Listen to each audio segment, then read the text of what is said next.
Le château de Chambord et ses anecdotes insoupçonnées. Le grand château de Chambord, construction stupéfiante de la Renaissance, incarne une réelle œuvre d'art dont on ne connaît pas encore tous les secrets. Voulu par François Huner et imaginé par De Vinci, le château regorge de mystères, mais aussi de petites anecdotes insolites. Entrons ensemble dans les confins du château de Chambord et de ses anecdotes méconnues. Victor Hugo y a graffé les murs. Le château de Chambord, debout depuis des siècles, a été support pour d'innombrables graffitis. Prières, poèmes ou encore slogans politiques par centaines y ont été gravés sur les murs depuis le XVIe siècle. Selon Éric Johannot, il y en aurait même des dizaines de milliers, si ce n'est plus. À partir de 1821, le château s'ouvre aux visiteurs, ce qui ne manque pas de multiplier encore davantage le nombre de graffitis. Et notre ami Victor Hugo, en 1825, signe lui aussi son passage, s'en vantant dans une lettre. Il avoue aussi avoir emporté un morceau de bois gravé par François Huner, le fameux escalier à double révolution. Il fait la surprise et le questionnement des visiteurs, l'incontournable escalier à double révolution. Inspiré par Léonard de Vinci, il possède 2 rampes ajourées s'enroulant l'une au-dessus de l'autre autour d'un noyau central. Sa particularité est que chacun peut y monter par un côté, se suivre des yeux mais sans jamais pouvoir se croiser. Les visiteurs, avec surprise, se désespèrent en tentant de se rejoindre d'un bout à l'autre, en vain.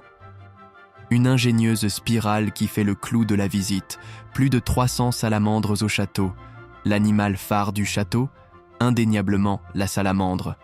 Le petit batracien a fait office de l'emblème de François Huner. Surprenant ? Eh bien, pas tant que ça quand on sait qu'à l'époque, la croyance populaire lui attribuait le pouvoir de résister aux flammes. C'était donc un animal de toute puissance.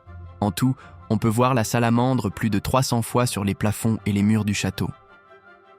Au second étage du donjon, par exemple, on peut y apercevoir des salamandres crachant de l'eau pour éteindre le mauvais feu et d'autres salamandres avalant le bon feu. Un parc grand comme Paris intramuros. Le château de Chambord ne peut décemment pas se dissocier de son parc. Plus grand parc clos de murs de toute l'Europe, avec une superficie de 5440 hectares, ce sont près de 32 km de murs qui le cernent.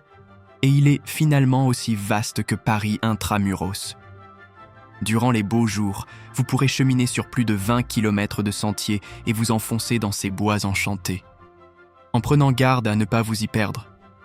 Les anecdotes du château de Chambord, la disparition des jardins. En parlant de jardins, vous n'êtes peut-être pas sans savoir que ceux de Chambord ont connu un grand chantier récemment, en 2016. Mais les jardins ont aussi et surtout connu moult péripéties.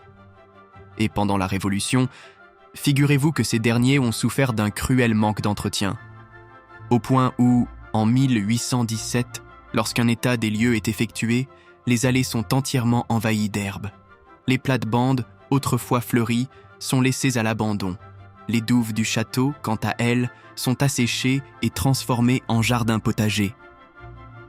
Bref, les jardins disparaissent progressivement sous le poids de la nature qui reprend ses droits. Il faudra attendre l'arrivée d'Henri de Bourbon, devenu propriétaire du domaine vers 1930, pour que les jardins se refassent une beauté.